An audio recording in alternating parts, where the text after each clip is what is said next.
અમરેલીના લીલિયા તાલુકાના અંટાલિયા ગામ નજીક 21 વર્ષીય સોહિલ મુસાવર પર સિંહે હુમલો કરતા તેનું મોત થયું હતું।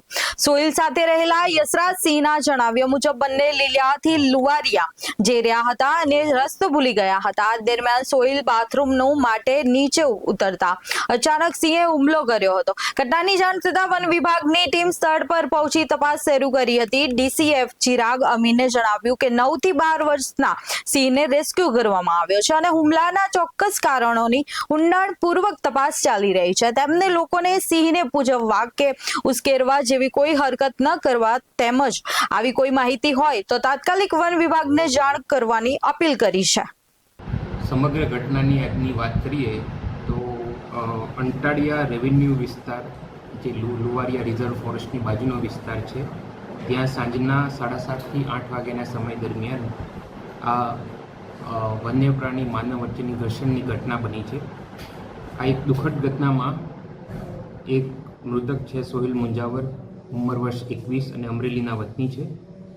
આ ઘટના બનવા પાછળનું કારણ પ્રાથમિક માહિતી મુજબ એવું જાણવા મળે છે કે ત્યાં મેટિંગ પેરમાં સિંહ હતા।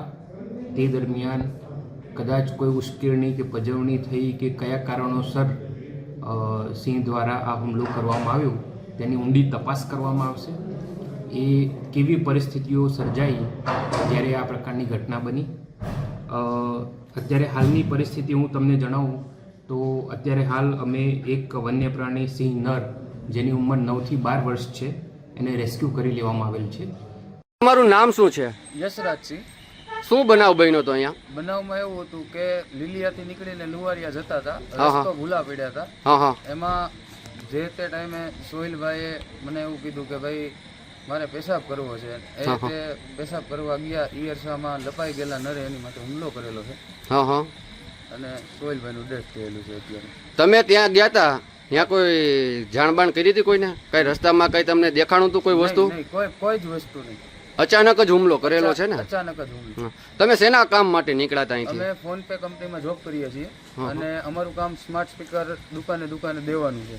જી। કોઈ કસ્ટમર છે એને પ્લાન સમજાવીને જો એક્ટિવેટ થાય તો એક્ટિવેટ કરવાનું છે। લીલિયામાં અમે 4 સ્પીકર કરી અને લુવારિયાની નવી વિઝિટ કરી અને ત્યાં લુવારિયા નાખવાની વાત હતી।